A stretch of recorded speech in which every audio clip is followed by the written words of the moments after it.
I thought I was walking into another ordinary Sunday dinner at my parents' house in suburban Chicago.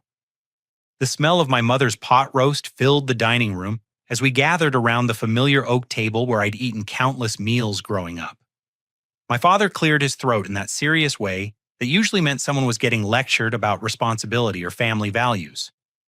But instead of the usual speech about visiting more often, he dropped a bombshell that shattered my world in 88 words. He announced that I would be sharing my 3-bedroom house with my brother Marcus and his family of 4. The betrayal hit like ice water as everyone nodded in agreement, apparently having planned this ambush without consulting me. The silence that followed my father's announcement felt suffocating. I stared at each face around the table, searching for some sign that this was an elaborate joke. My mother's pursed lips and disapproving glare told me otherwise. My sister Jessica avoided eye contact, suddenly fascinated by her mashed potatoes. Marcus sat back in his chair with a smug expression I recognized from childhood, the same look he wore when he got away with breaking something and letting me take the blame. Jeffrey, don't look so shocked. My father continued, cutting into his roast with deliberate precision. You've been living alone in that big house for 3 years now. 3 bedrooms for one person is wasteful. Wasteful, I managed to croak, finding my voice. Dad, I bought that house. I saved for years, worked overtime, and sacrificed to afford it. My mother set down her fork with enough force to make the china rattle. Don't raise your voice at your father, Jeffrey. We raised you better than that. This family takes care of each other, and right now, Marcus needs our help.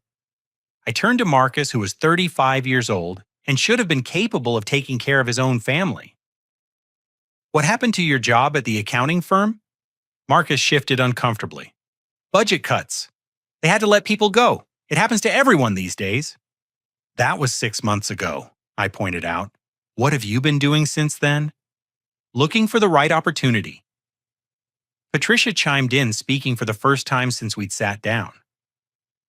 My sister-in-law had always been particular about appearances, and even now facing what she claimed was a housing crisis, she wore a designer blouse and perfectly styled hair. Marcus isn't going to take just any job, he has standards. Jessica finally looked up from her plate. Jeffrey, we've all been talking about this for weeks. You make good money with your software engineering job, especially after that promotion last month. You can afford to help family. The word weeks hit me like a physical blow. You've been planning this behind my back, meeting about my life without including me. We wanted to present you with a solution instead of just complaints, my father explained, as if orchestrating a family ambush was perfectly reasonable behavior. Marcus and Patricia need a place to stay while they get back on their feet. You have extra rooms. It's simple mathematics. Simple mathematics. I stood up abruptly, my chair scraping against the hardwood floor. This isn't a math problem, Dad. This is my home, my privacy, my life you're trying to rearrange without my consent. My mother's voice took on that guilt-laden tone she'd perfected over decades of manipulation.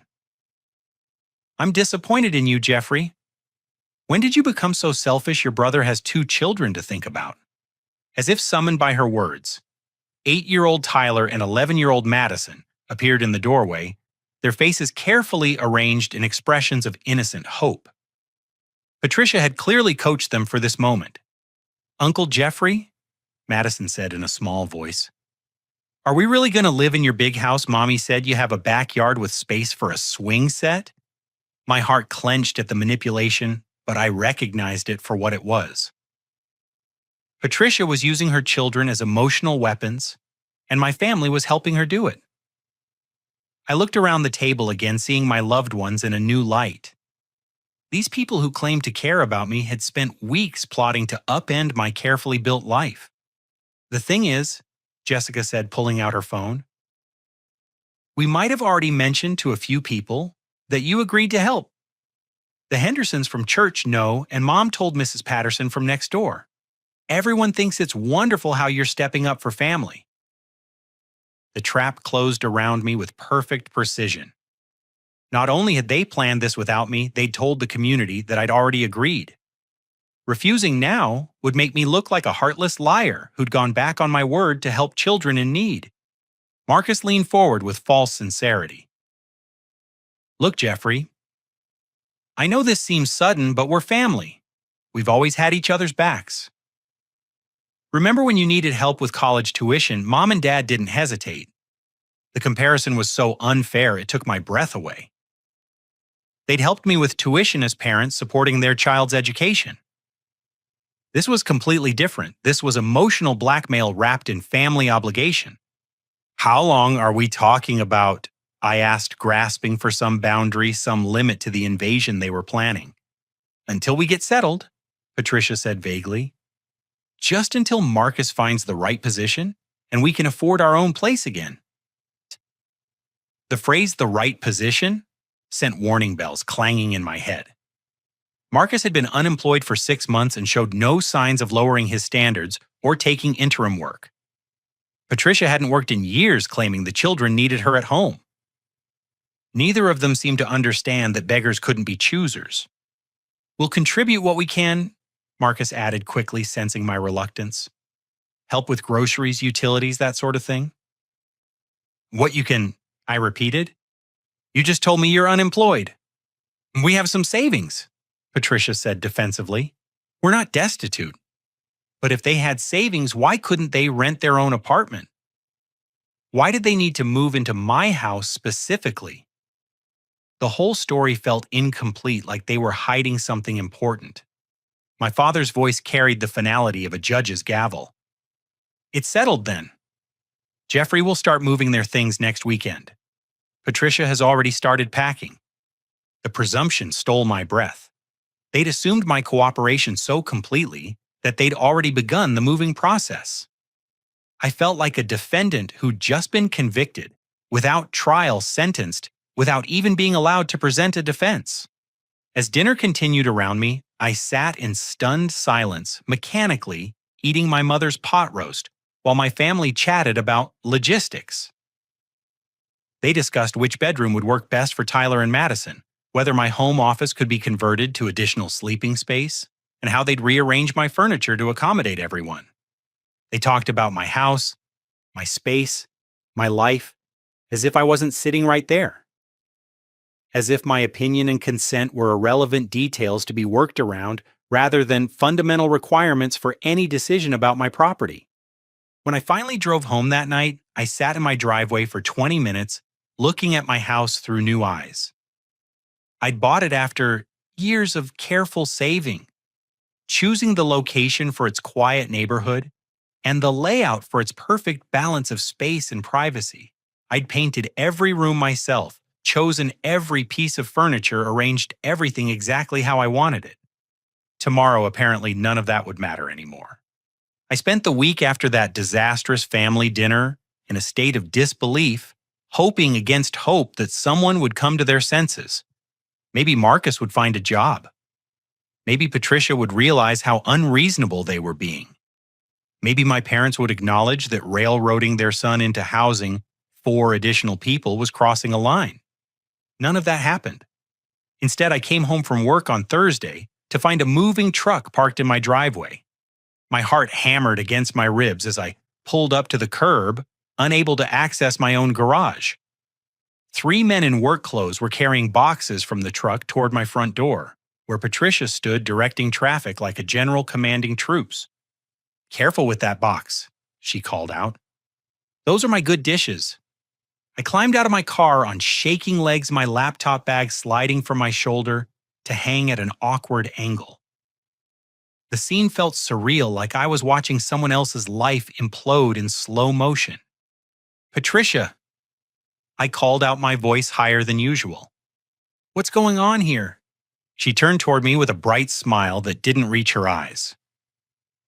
Jeffrey, perfect timing. We decided to get started a little early. Your mother gave us the spare key she keeps for emergencies. Emergency key. The words came out as a croak. "This isn't an emergency." "Of course it is," she said, her tone suggesting I was being deliberately obtuse. We need to be out of our rental by Saturday, and waiting until the weekend didn't make sense when we could start now. I watched helplessly as strangers carried boxes of someone else's belongings into my sanctuary. The movers clearly thought they were helping a family move into their new home, not participating in what felt increasingly like a hostile takeover. "Where's Marcus?" I asked, looking around for my brother. "Job interview," Patricia replied, without missing a beat. "Finally got a call back for a position that might actually be worth his time. Fingers crossed." The casual way she mentioned it like an afterthought made me suspicious. If Marcus truly had a promising job interview, wouldn't that change the entire timeline of their supposed temporary stay? I fumbled for my house key, needing to get inside and assess the damage. The moment I stepped through my front door, I stopped breathing. My carefully curated living space had been transformed into chaos. Tyler and Madison were racing through the hallway, their excited shrieks echoing off the walls. Cardboard boxes labeled kitchen stuff and kids' toys were stacked everywhere, blocking pathways and covering every available surface. "Madison, Tyler, calm down," Patricia called half-heartedly before turning back to the movers. "The master bedroom is upstairs, first door on the right. Marcus and I will take that one." "Wait," I said, my voice cracking like a teenager's. "That's my bedroom." Patricia paused, one perfectly manicured eyebrow rising. "Jeffrey, be practical. Marcus and I need the space for our clothes and the attached bathroom for privacy. You're just one person. The guest room will be perfect for you." The guest room. In my own house, I was being demoted to guest status. I stood there speechless as movers carried a king-sized mattress up my stairs, grunting with effort as they maneuvered it around the corner toward my bedroom. My bedroom that would no longer be mine. "Don't look so worried." Patricia continued, misinterpreting my stunned silence as concern rather than horror. "We'll take good care of everything. I've already started reorganizing the kitchen to be more family-friendly." I stumbled toward my kitchen, dreading what I'd find. The sight that greeted me was worse than I'd imagined. Patricia had emptied my cabinets, throwing away food she deemed unhealthy and replacing my carefully chosen appliances with her own preferences. My coffee maker, an expensive Italian model I'd saved months to afford, sat in a box labeled Goodwill. In its place stood a basic drip coffee maker that looked like it belonged in a college dormitory. "I threw out all that processed food," Patricia explained, following me into the kitchen. "Growing children need proper nutrition. I hope you don't mind, but I also rearranged everything to make more sense. Your organization system was a little chaotic." My organization system had been perfect for my needs, developed over 3 years of living alone and knowing exactly where everything belonged. Now I couldn't find anything. My spice rack had been reorganized alphabetically instead of by frequency of use. My coffee pods had been replaced with generic ground coffee. Even my refrigerator magnets collected from various work trips had been removed and replaced with children's artwork and appointment reminders. "Where did you put my coffee maker?" I asked, trying to keep my voice level. "Oh, that old thing. It was so complicated, all those buttons and settings. This new one is much simpler. One button, perfect coffee every time." The casual dismissal of my belongings sent a spike of rage through my chest.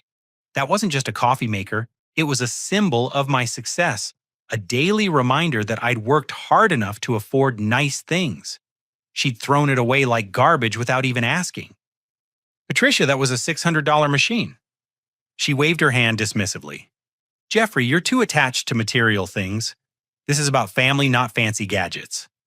I heard footsteps on the stairs and looked up to see Marcus descending, wearing a satisfied grin. He changed out of his interview clothes into worn jeans and a t-shirt that had seen better days.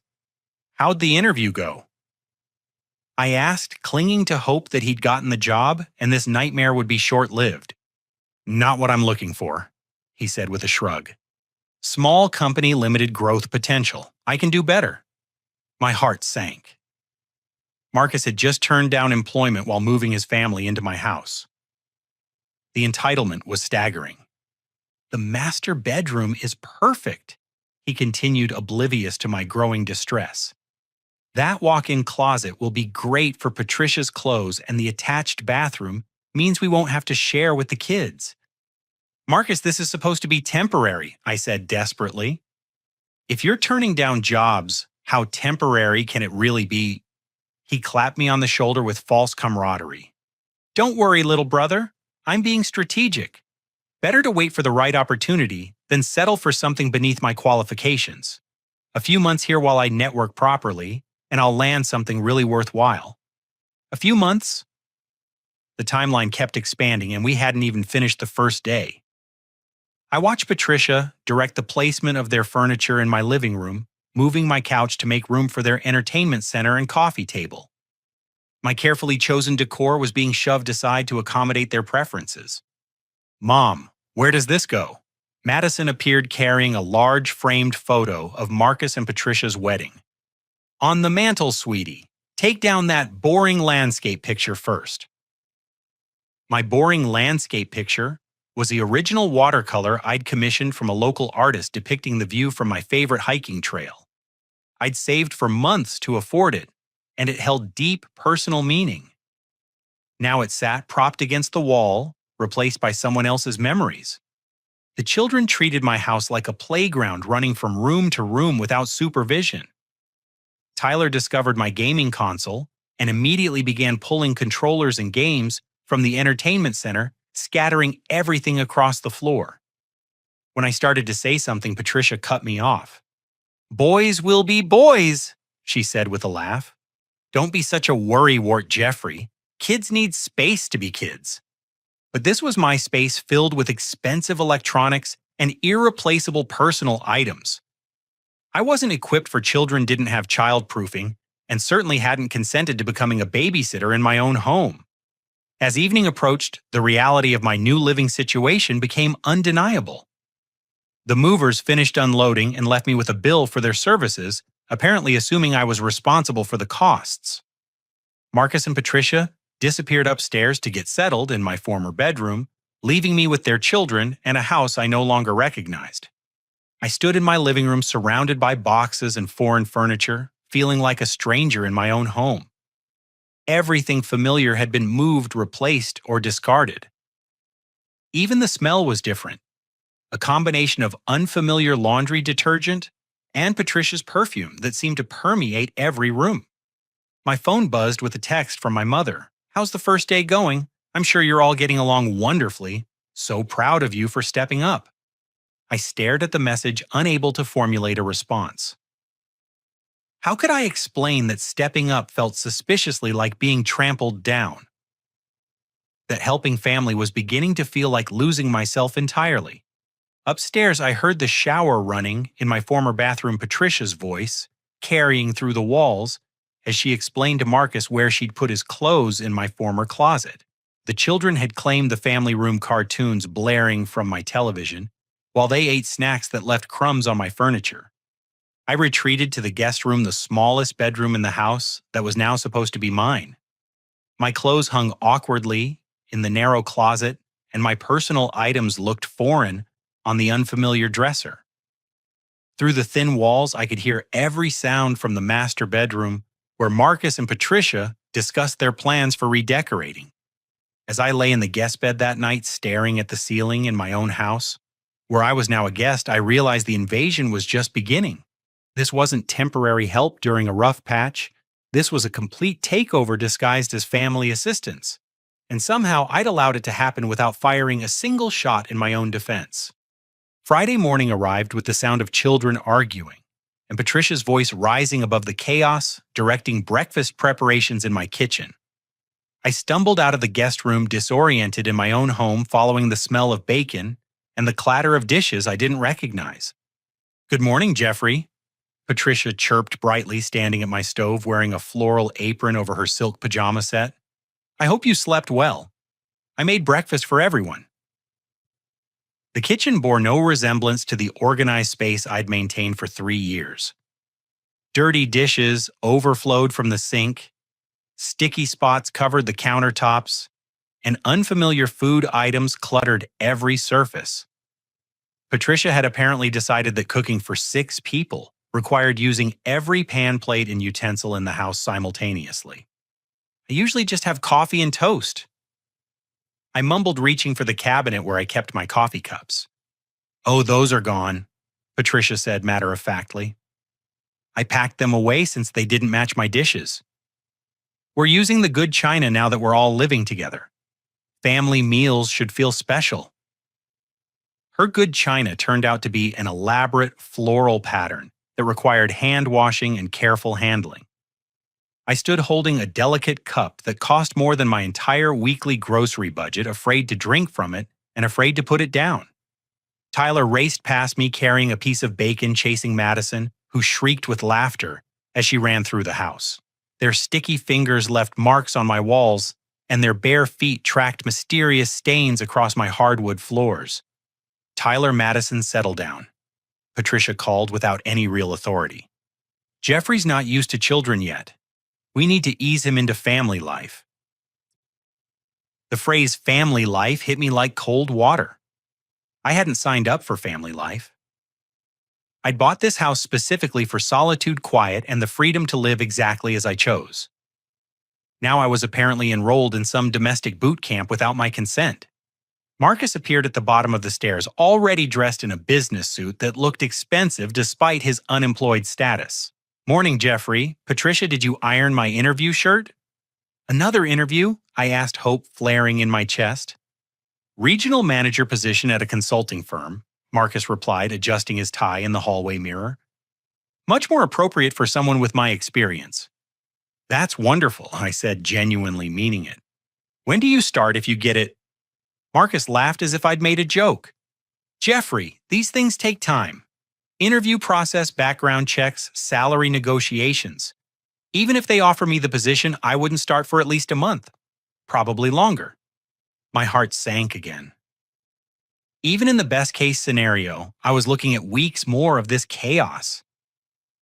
And that assumed Marcus actually wanted the job, which his track record suggested was far from guaranteed. After Marcus left for his interview, Patricia announced her plans for the day. I've invited some of my mom friends over this afternoon for coffee. I want to show off our new place and introduce them to you. Your mom friends, I repeated weakly. From the kids' school? We've been meeting regularly, but my old apartment was too cramped for entertaining. This house is perfect for hosting. The presumption took my breath away. Patricia was planning to entertain strangers in my home, treating it as her personal social venue. When I started to object, she cut me off with a practiced manipulation technique I was beginning to recognize. Jeffrey, these women are going through divorces, job losses, all kinds of stress. They need friendship and support. Surely you wouldn't want me to cancel on them. They're so excited to meet Marcus's generous brother. The guilt trip worked perfectly, as Patricia knew it would. How could I object to helping stressed women without looking heartless? She'd framed her social gathering as charity work, making any refusal seem selfish and cruel. I went to work feeling like a refugee from my own life, but at least the office provided 8 hours of normalcy. My coworkers noticed my distraction during the morning meetings, and my productivity suffered as I found myself constantly wondering what new changes awaited me at home. Around noon, my phone buzzed with notifications from my home security app. I'd installed cameras several months earlier after a spate of package thefts in the neighborhood, but I'd forgotten about them during the chaos of the invasion. Now I watched in real time as Patricia moved freely through my house, rearranging furniture and decorating for her party. She'd moved my reading chair to the basement and replaced it with a love seat from their old apartment. My coffee table, a solid oak piece I'd spent weeks shopping for, had been pushed against the wall to make room for her glass and chrome monstrosity. Even my book collection had been boxed up and replaced with Patricia's romance novels and parenting magazines. But the security footage revealed something more disturbing than interior decorating. Patricia was going through my personal belongings, opening drawers and cabinets with the casual familiarity of someone who considered herself the lady of the house. She examined my mail-photographed documents from my home office, and even tried on some of my clothes, apparently checking sizes.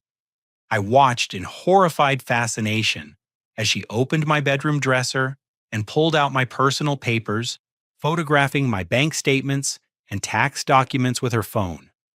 The violation felt obscene, like watching someone rifle through my underwear drawer while broadcasting it live. When I rushed home during lunch break, I found my house transformed into a social gathering space I didn't recognize.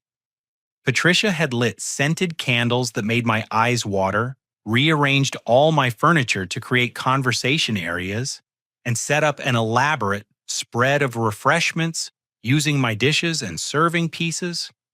"Jeffrey," she called out brightly as I walked through the door. "Perfect timing. I want you to meet my friends." 3 women sat in my living room, looking perfectly at home, while drinking coffee from my good cups and eating pastries from my china plates. They smiled warmly as Patricia introduced me, clearly having heard flattering stories about my generosity and family devotion. "Jeffrey, this house is absolutely gorgeous," gushed a blonde woman named Carol. "Patricia is so lucky to have such a wonderful brother-in-law." "The kitchen is a dream," added another woman whose name I missed in my stunned state. "I can't believe you're letting them live here rent-free. My brother wouldn't give me a glass of water if I was dying of thirst." Patricia beamed at the praise, accepting credit for my generosity, as if hosting these women in my home was her right rather than her presumption. She gave them a tour of the house, pointing out features and improvements she planned to make, speaking about my property as if it belonged to her. "We're thinking of adding a deck off the master bedroom," she told them as they clustered around my kitchen island. "Jeffrey's been so supportive of all our ideas."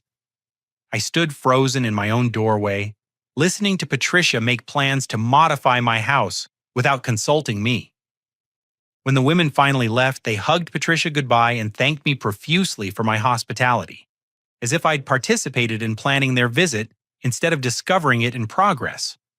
"That went wonderfully," Patricia said, beginning to clean up the considerable mess. Carol mentioned that her ex-husband is in construction. "If we decide to move forward with the deck project, she might be able to get us a discount." "Patricia," I said carefully, "this is still my house. Any modifications need my approval." She laughed as if I'd made another joke. "Of course, Jeffrey. We're all family here. Everything we do benefits everyone." That evening, Marcus returned from his interview in a foul mood. "Waste of time," he announced, throwing his tie over my reading chair. They wanted someone to start immediately, work weekends, travel constantly. Completely unrealistic expectations. "Did they offer you the position?" I asked. "I didn't wait around to find out." If they're going to make unreasonable demands during the interview process, imagine what working there would be like. My last hope for a quick resolution evaporated. Marcus had walked away from another job opportunity, apparently preferring unemployment to accepting work that didn't meet his inflated standards. I was beginning to understand that his job search was performative, designed to justify his presence in my house while avoiding actual employment. That night, I lay in the guest bed, listening to my house settle around its new occupants. Patricia's voice carried through the walls as she made phone calls discussing plans and projects that involved my property. Marcus's snoring rattled the windows, and the children's whispered conversations suggested they were far from sleep, despite Patricia's claims that they were tucked in for the night. My home had become unrecognizable, filled with strangers who treated my hospitality as an entitlement and my generosity as a given. The temporary arrangement felt increasingly permanent, and I was beginning to realize that Marcus and Patricia had never intended to leave. They'd found a comfortable situation with no rent, no responsibilities, and a host who was too polite to enforce boundaries. I was trapped in my own house, a prisoner of my family's expectations and my own inability to say no to people I loved. But as I lay there in the darkness, surrounded by the sounds of my unwanted house guests, I began to wonder if love was really what I was dealing with at all. Saturday morning brought a new horror: Patricia's announcement that she'd enrolled Tyler and Madison in the local elementary school using my address. She made this revelation over breakfast as casually as discussing the weather, apparently expecting me to congratulate her on her initiative. "It's such a better district than their old school," she explained while buttering toast with my good silver. "The test scores are outstanding, and they have an excellent music program. The kids are so excited about their fresh start. You enrolled them in school?" I asked, my voice pitched higher than usual. "Using my address, well, we live here now," Patricia replied with perfect logic. "They need to go somewhere, and this district has much better resources. The counselor was so understanding about their family situation. She even fast-tracked their enrollment when I explained how you generously took us in during our difficult time. The implications crashed over me like ice water. School enrollment wasn't just about education, it was about establishing residency." Patricia had just created official documentation that Marcus's family lived at my address, giving them legal standing that would be much harder to challenge. "Patricia, you should have asked me first. This creates complications with property taxes, voter registration, all kinds of legal issues." She waved her hand dismissively. "Jeffrey, you worry too much about paperwork. The important thing is that Tyler and Madison get the education they deserve. Isn't that what matters?" Before I could respond, my phone rang.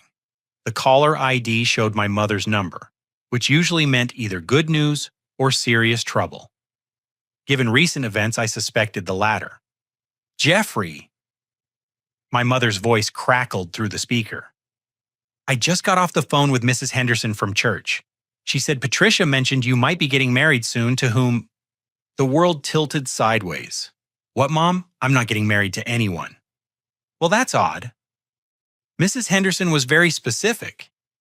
She said Patricia mentioned you'd found someone special and might be proposing soon.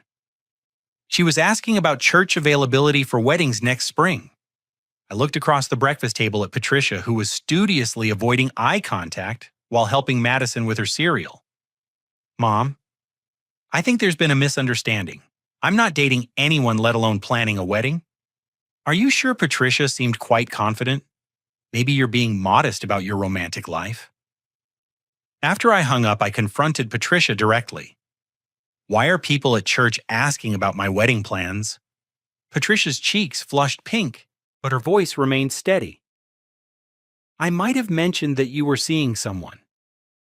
People were asking so many questions about why such a handsome, successful man was still single. I didn't want them to think there was something wrong with you. So you invented a girlfriend and wedding plans. I just said you were private about your personal life, but seemed happy lately. If people drew their own conclusions, that's hardly my fault." The lie was so breathtaking in its audacity that I sat speechless. Patricia had created an entirely fictional narrative about my love life to satisfy church gossips, apparently without considering how this would complicate my actual relationships or social standing. My phone buzzed again, this time with a text from my sister Jessica. "Mom told me about your secret girlfriend. Why didn't you tell me you were serious about someone? Can't wait to meet her."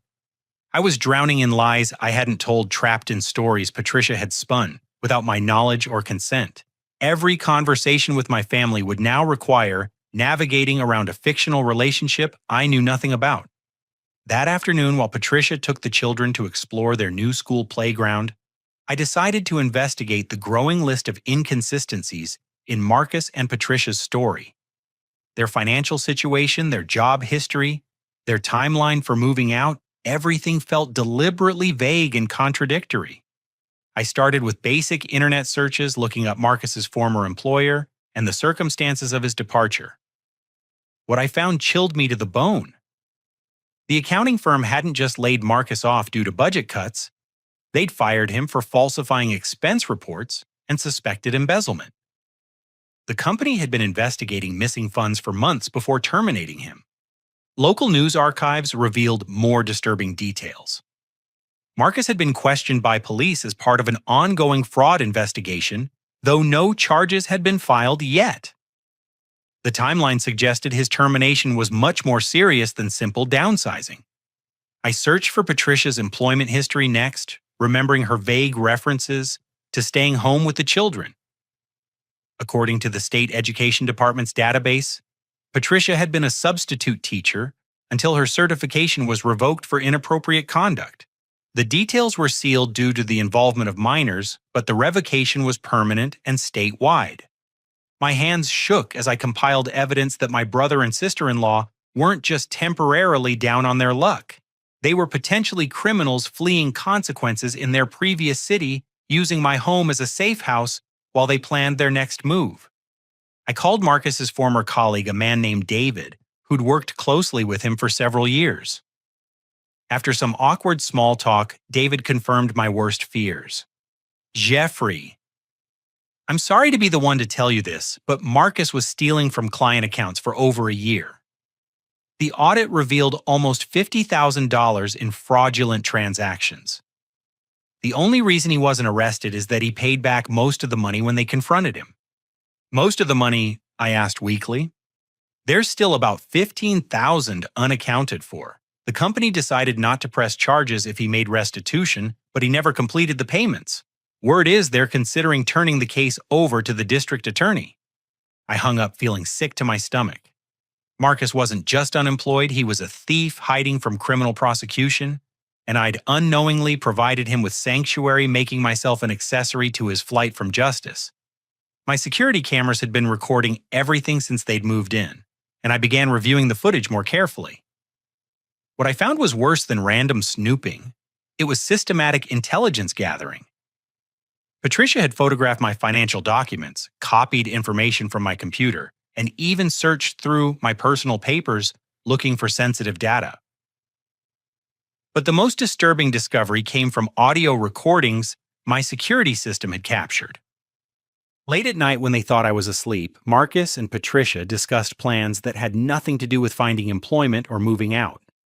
His credit is perfect. Patricia's voice whispered through my speakers.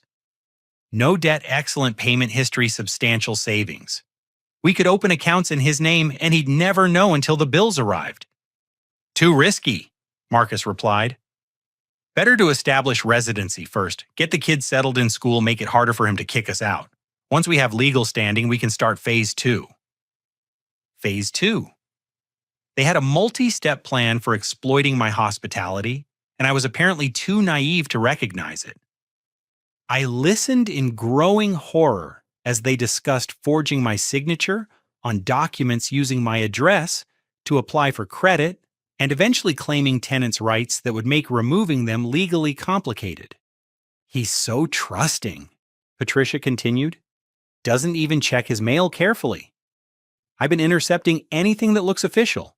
Banking statements, tax documents, insurance paperwork. He has no idea what we have access to. The brother thing works perfectly, Marcus added. He can't bring himself to suspect family of serious wrongdoing. By the time he figures out what's happening, we'll be too established to remove easily.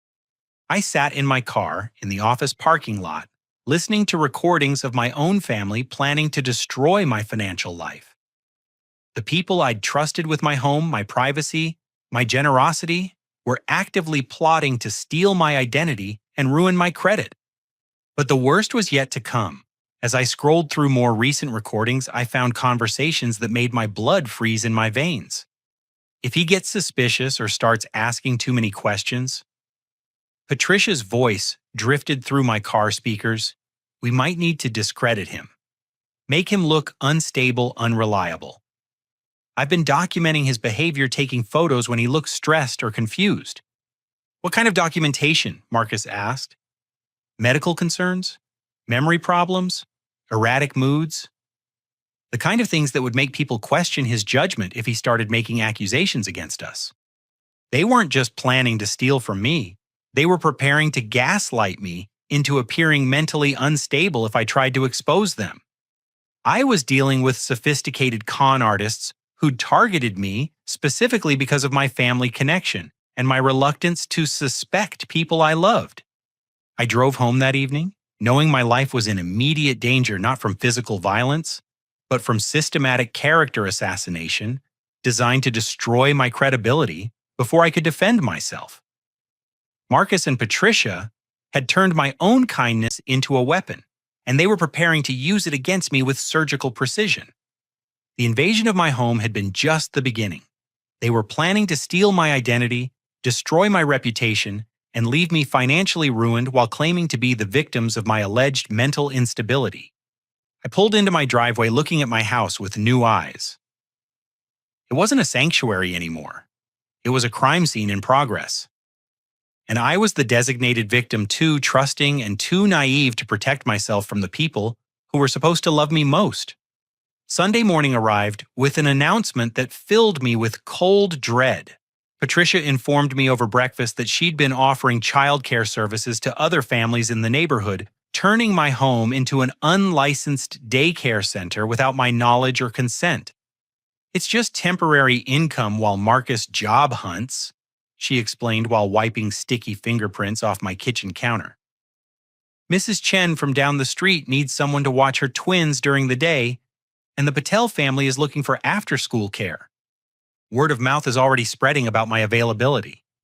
"Patricia, you can't run a business out of my house," I said, trying to keep my voice level despite the panic rising in my chest. "I'm not licensed for commercial activities, and my homeowner's insurance doesn't cover business operations." "Jeffrey, you worry too much about technicalities," she replied dismissively. "I'm just helping neighbors with their children while earning a few dollars. It's not like I'm running a factory." But I knew from my research the previous day that Patricia's teaching certification had been revoked for inappropriate conduct involving minors. The idea of her caring for other people's children in my home while hiding her professional history was terrifying. Besides, Marcus added, appearing at the bottom of the stairs in wrinkled pajamas, "the extra income helps us contribute to household expenses. I thought you'd be pleased that we're finding ways to help with costs."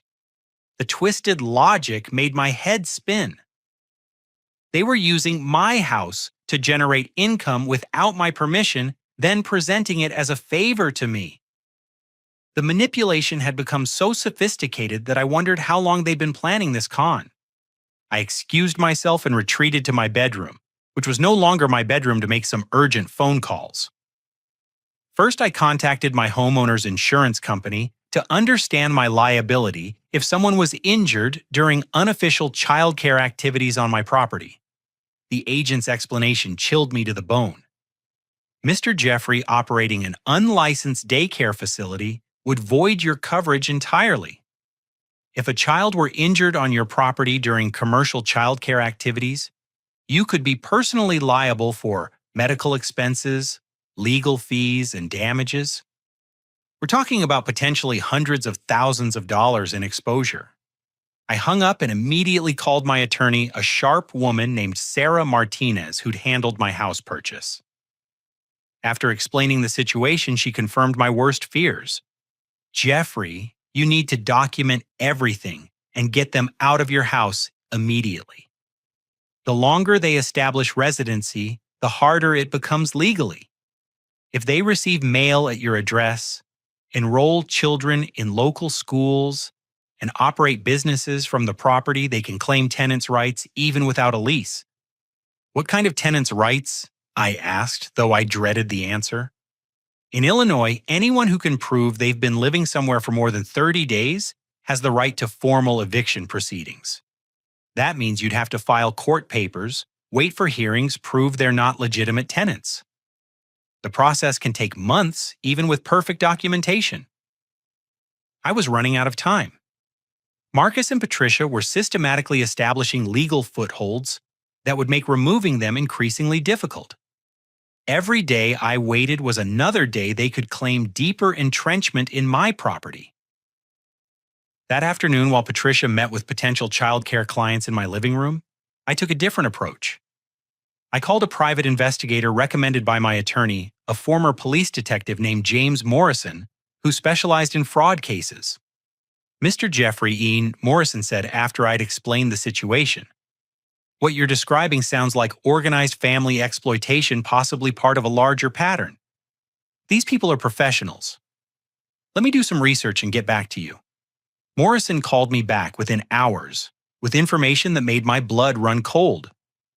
Marcus and Patricia had fled Phoenix 18 months earlier after pulling a similar scam on Patricia's elderly uncle.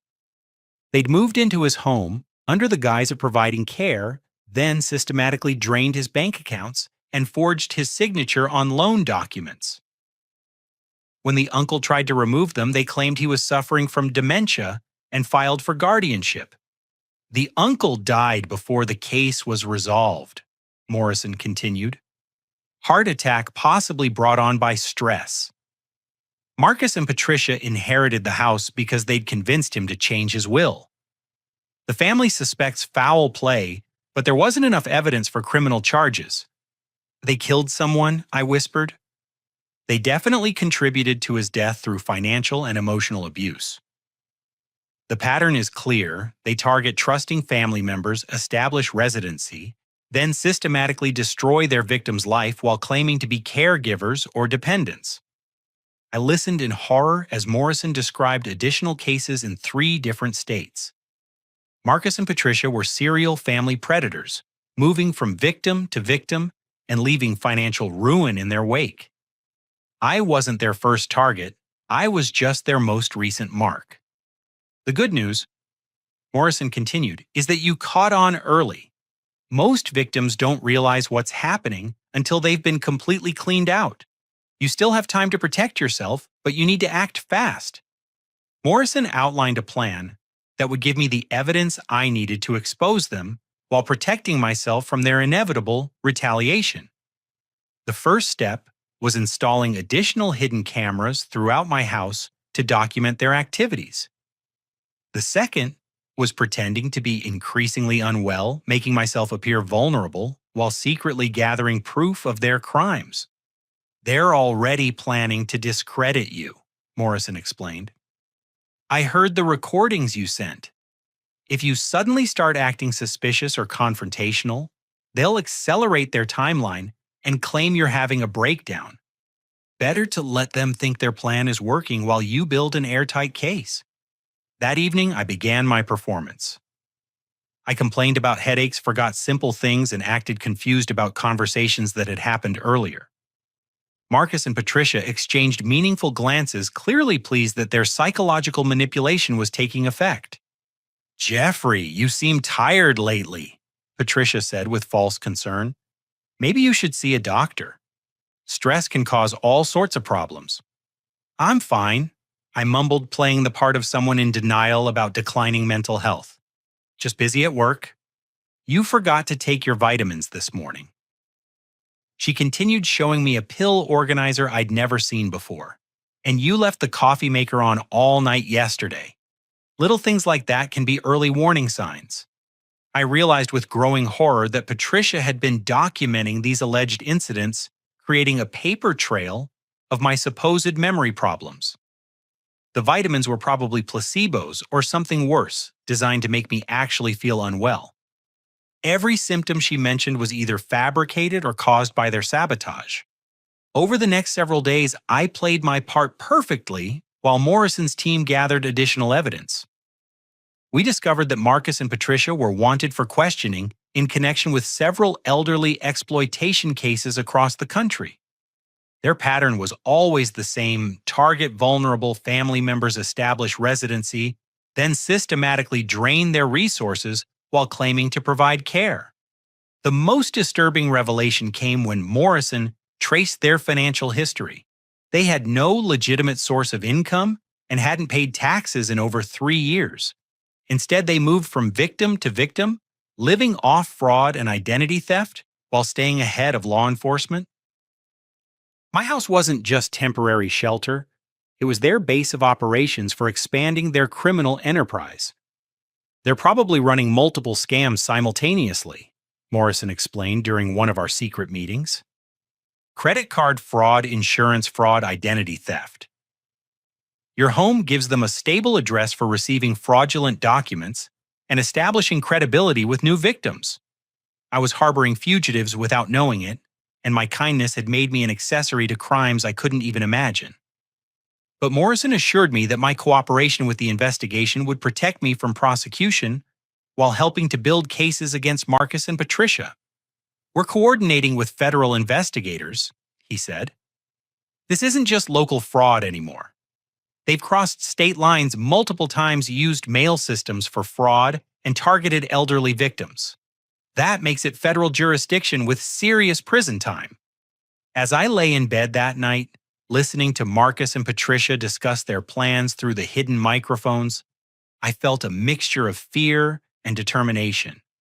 They thought they were winning, systematically destroying my life, while I remained oblivious to their machinations. But they had no idea that every word, every action, every crime was being documented by professionals who specialized in catching predators exactly like them. Their confidence would become their downfall, and my apparent vulnerability was actually the bait in a trap they'd never see coming. The game was changing, and for the first time since this nightmare began, I wasn't the helpless victim anymore. The opportunity I'd been waiting for arrived on a Thursday morning when Patricia announced she needed to take Tyler to a doctor's appointment in their former city. She claimed it was a specialist who knew his medical history, but I suspected she was planning to handle unfinished business from their previous scam. "We'll be gone all day," she told me over breakfast, her voice carrying that false sweetness I'd learned to recognize as a warning sign. "Madison has school, and Marcus has a promising interview lined up. You'll have some peace and quiet for once." This was perfect. Morrison and his team had been waiting for an opportunity when Marcus and Patricia would be separated, making their communications less coordinated. With Patricia gone, Marcus would be more likely to make mistakes or reveal information he usually kept hidden. I called in sick to work, claiming the same mysterious headaches that had been part of my performance for the past week. Patricia seemed pleased by this development, noting with fake sympathy that I'd been getting worse lately. "Maybe you should make a doctor's appointment too," she suggested. "These episodes you've been having are concerning. Memory lapses, confusion, mood swings. It's probably nothing serious, but better safe than sorry." I agreed to consider it, knowing she was documenting every symptom for her eventual claim that I was mentally unfit to make decisions about my own property. What she didn't know was that Morrison's team had identified the source of my supposed symptoms. Patricia had been adding small amounts of over-the-counter sleep medication to my coffee each morning, just enough to make me groggy and forgetful. After Patricia left with Tyler, I put the next phase of our plan into motion.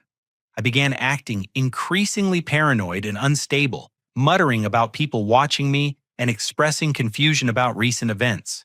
The hidden cameras captured every moment as Marcus watched with satisfaction, clearly believing his psychological manipulation was succeeding. "Jeffrey, you're scaring me," Madison said when I started talking to myself about hidden cameras and people plotting against me. "Are you okay?"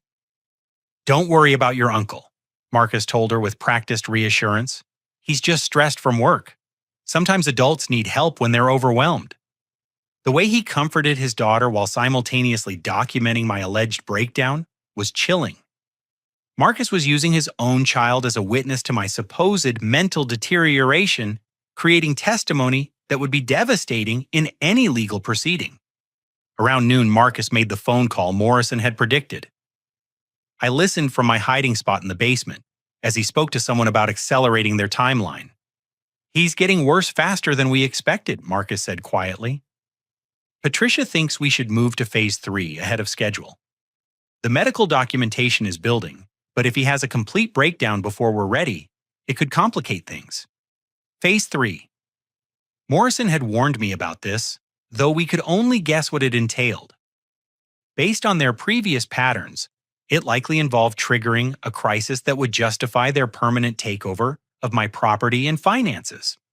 "No, we can't wait for the full psychological evaluation," Marcus continued.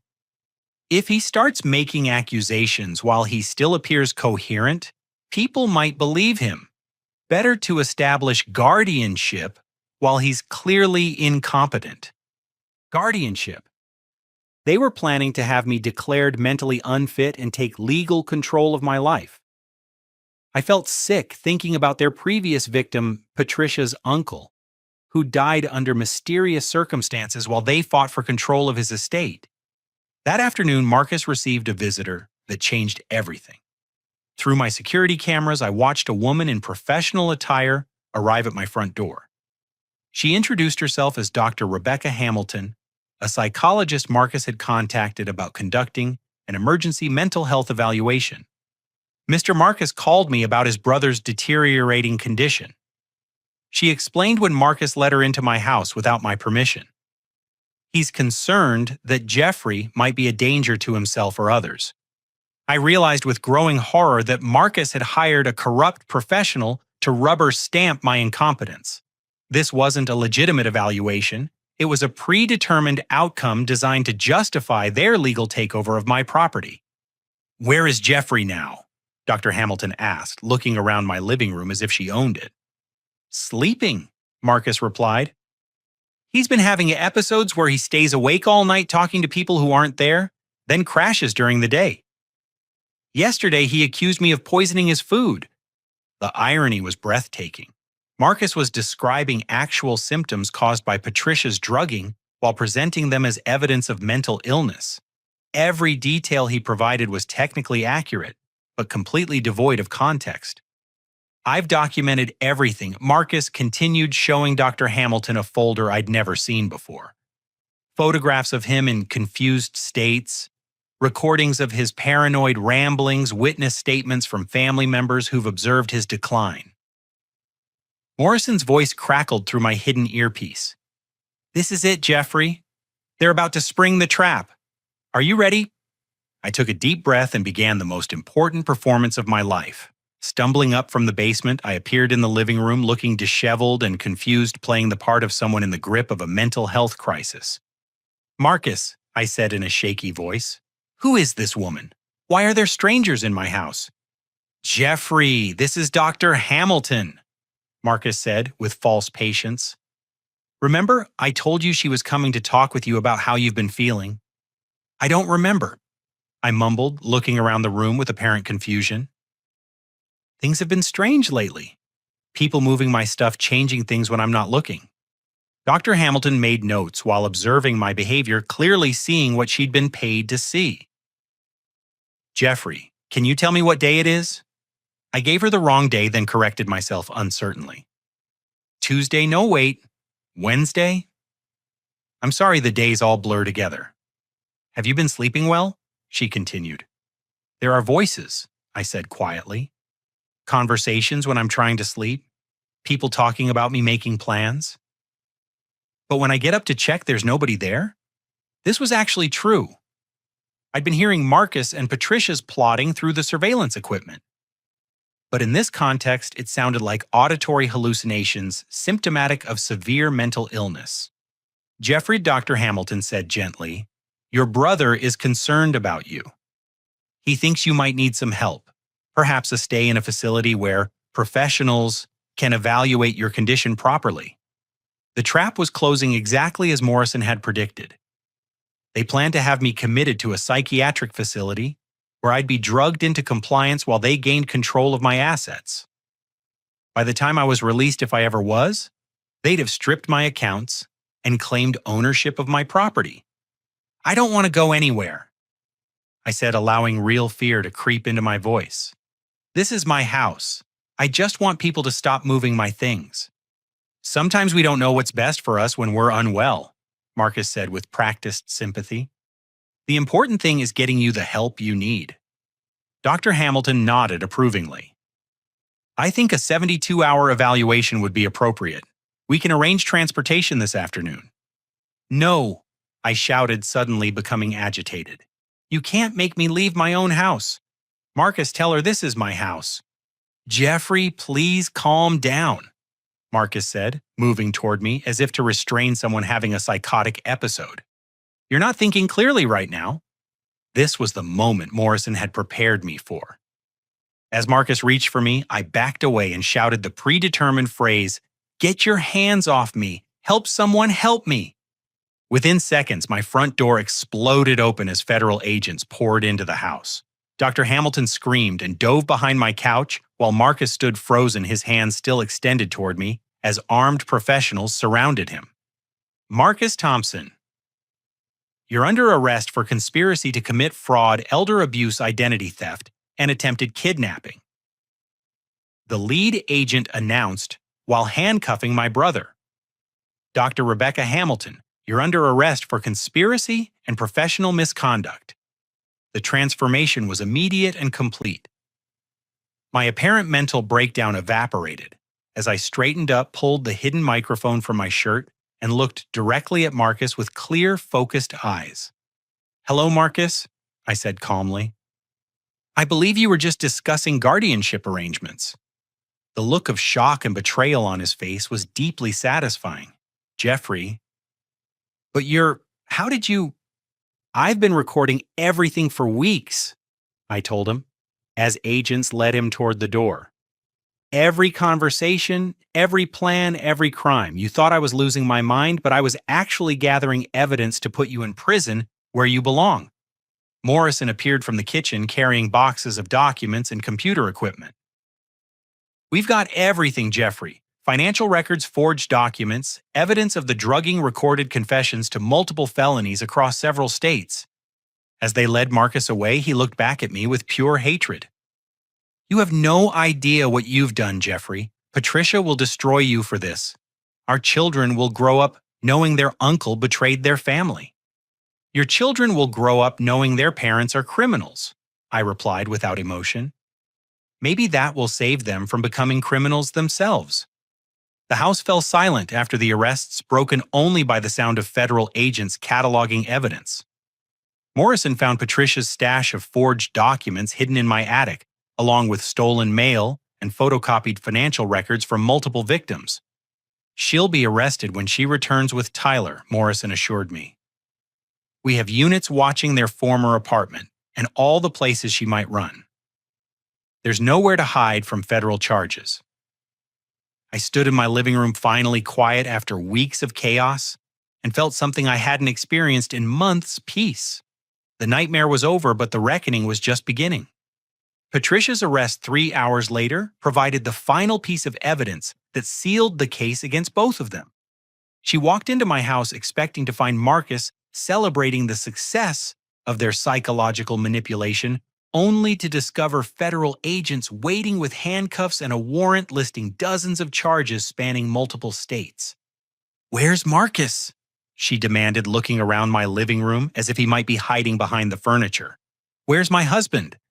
"Mrs. Thompson, you're under arrest," Agent Chen announced, reading her rights, while Patricia's face cycled through confusion, anger, and finally desperate calculation as she realized their con had been exposed.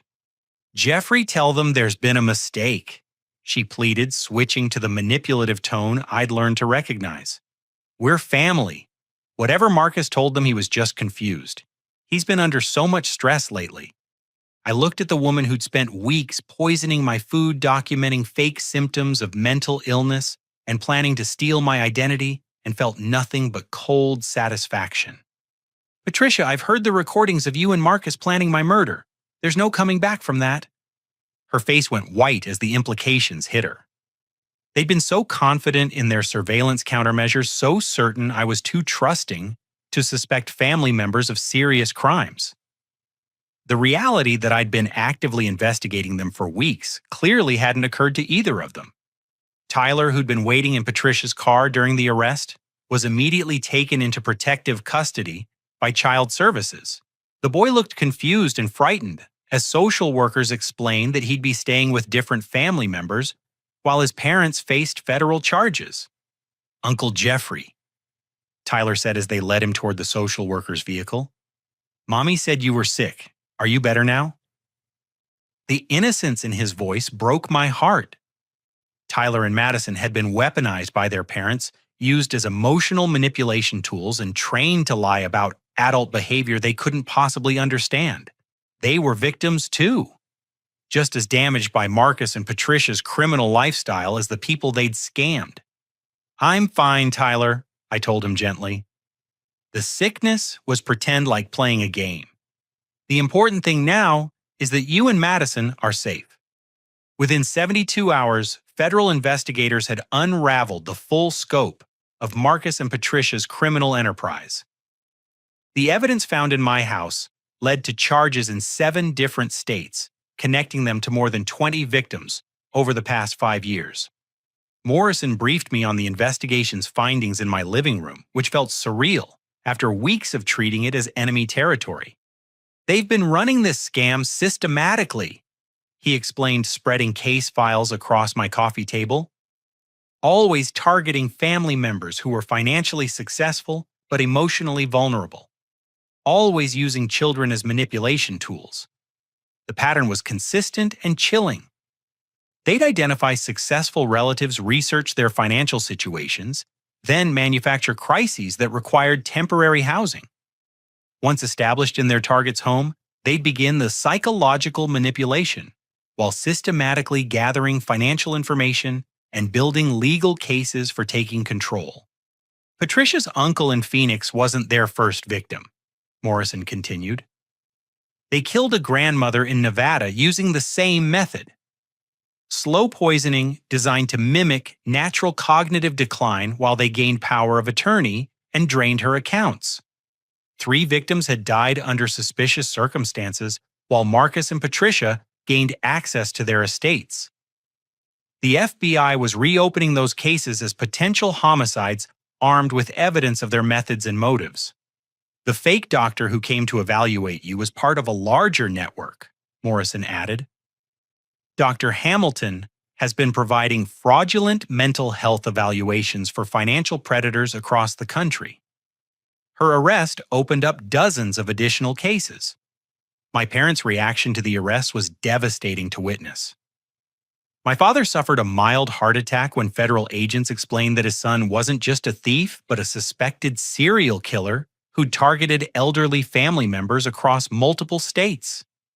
The guilt and shame of having enabled Marcus's access to my home nearly destroyed him. How could we not know? My mother kept repeating during her hospitalization for what doctors called stress-induced cardiac episodes. How could we help someone plan to murder our own son? The community reaction was equally intense. Church members who'd praised my generosity in housing my brother's family now looked at me with a mixture of sympathy and horror. The story dominated local news for weeks, with reporters describing it as one of the most sophisticated family exploitation cases in state history. Jessica handled the revelation worst of all family members. She'd been Marcus's most vocal supporter, actively pressuring me to house his family and criticizing my reluctance as selfishness. Learning that her advocacy had nearly enabled my murder broke something fundamental in her worldview. I kept telling you to trust family, she sobbed during one of our difficult conversations. I made you feel guilty for having boundaries. If you'd listened to me, you'd be dead right now. The guilt ate at her so severely that she required professional counseling to process her role in the conspiracy. Our relationship took years to rebuild, and even then it never returned to its previous closeness. The trial became a media spectacle that exposed the shocking prevalence of family financial abuse. Marcus and Patricia's case opened discussions about how criminals exploit family loyalty and social expectations to victimize their own relatives. My testimony was particularly crucial because I'd been their intended final victim. The recordings of them planning my murder, combined with evidence of their systematic poisoning and psychological manipulation, painted a clear picture of premeditated homicide for financial gain. Ladies and gentlemen of the jury, the prosecutor said during closing arguments, the defendants didn't just steal money, they stole trust, destroyed families, and killed vulnerable people who loved them. Jeffrey Thompson survived only because he was smart enough to document their crimes and brave enough to fight back. Marcus received 28 years in federal prison without possibility of parole. Patricia got 25 years, with the difference reflecting her slightly lesser role in the planning stages of their crimes. Dr. Hamilton received 15 years for her role in providing fraudulent evaluations that enabled financial predators. The children were placed with Patricia's sister in Arizona, a woman who'd cut contact with Patricia years earlier due to suspicious financial requests. Madison and Tyler began therapy to address the trauma of watching their parents manipulate and abuse family members while teaching them to participate in criminal activities. I sold my house 6 months after the arrests, unable to feel comfortable in a space that held so many traumatic memories. The new owners were a young family with children who filled the rooms with laughter instead of schemes which felt like appropriate healing for the property itself. My new home in Colorado represented a complete fresh start 3 states away from the toxic family dynamics that had nearly destroyed me. I kept limited contact with my parents as they worked through their own guilt and shame, but I never again allowed family obligations to override my personal safety instincts. The experience taught me that love isn't blind trust and family isn't an excuse for abuse. Real family members support your boundaries rather than manipulating you to violate them. People who truly care about your welfare don't exploit your kindness or use your generosity against you. I used the reward money from helping solve multiple cold cases to establish a foundation that educates families about financial abuse and provides resources for victims of relative exploitation. The nonprofit work transformed my trauma into purpose, helping other people recognize and escape similar situations before they became victims. 3 years later, I received a letter from Madison, now 14 and living with her aunt. She wrote that she'd learned the truth about her parents' crimes and wanted to apologize for being part of their manipulation. Her therapy had helped her understand that she'd been a victim too trained from childhood to help her parents hurt people. I wrote back encouraging her education and emphasizing that children aren't responsible for their parents' crimes. Madison deserved a chance at a healthy life free from the toxic patterns that had defined her childhood. Tyler, now 11, was reportedly doing well in school and showing no signs of his parents' manipulative tendencies. The final chapter of this story came 5 years after their arrest, when I testified at Marcus and Patricia's parole hearings. Both had been model prisoners, participating in therapy programs and expressing remorse for their crimes. Their lawyers argued that they'd been rehabilitated and deserved early release. I opposed their parole applications not from revenge but from genuine concern for public safety. People who spent years perfecting the art of family manipulation and murder couldn't be trusted to reform after a few years in prison. Their victims deserved better protection than hopes and therapeutic programs. The parole board agreed, denying both applications and recommending they serve their full sentences. Marcus and Patricia would remain in prison until they were too old to pose a realistic threat to vulnerable family members. Standing in that hearing room, looking at the 2 people who tried to destroy my life while claiming to love me, I felt something unexpected forgiveness. Not for their crimes, which were unforgivable, but for the toxic family dynamics that had made their manipulation possible. I'd learned that forgiveness doesn't require reconciliation or trust. It simply means releasing the anger that ties you to people who hurt you. Marcus and Patricia would spend the rest of their lives paying for their choices, but I was free to build something better from the ashes of their destruction. Today I live in a beautiful home surrounded by mountains, working remotely for a tech company that values my expertise without demanding my soul. I have genuine friends who respect boundaries and support healthy choices. My romantic relationships are built on mutual respect rather than family obligation. Most importantly, I've learned that protecting yourself from toxic people isn't selfish or cruel. It's necessary survival, and sometimes the most loving thing you can do for everyone involved is refusing to enable destructive behavior, even when that means standing alone against people who share your DNA. Family isn't defined by blood relations or guilt-imposed obligations. Real family consists of people who genuinely care about your well-being and would never deliberately harm you for their own benefit. Everyone deserves that kind of family. and everyone has the right to create it by choosing people who actually love them instead of people who merely claim to. The scars from that experience will always remain, but they've become reminders of my strength rather than symbols of victimhood. I survived a calculated attempt to destroy my life by people who were supposed to protect me, and I used that survival to help others facing similar threats. That's not just justice, that's transformation. And sometimes transformation is the greatest revenge of all. Have you ever found yourself in a situation where family members expected you to sacrifice your boundaries for their benefit? How did you handle the pressure to help relatives who seemed to take advantage of your kindness? I'd love to hear your thoughts and experiences in the comments below. If this story resonated with you or helped you recognize similar patterns in your own life, please like this video and subscribe for more real-life stories about overcoming family manipulation and toxic relationships. Sharing these experiences helps other people realize they're not alone in dealing with difficult family dynamics. Thank you for listening to my story and supporting this channel. Remember that you have the right to protect yourself from anyone who tries to harm you, regardless of their relationship to you. Stay strong, trust your instincts, and never let anyone convince you that love requires accepting abuse. Until next time, take care of yourselves and the people who genuinely care about you.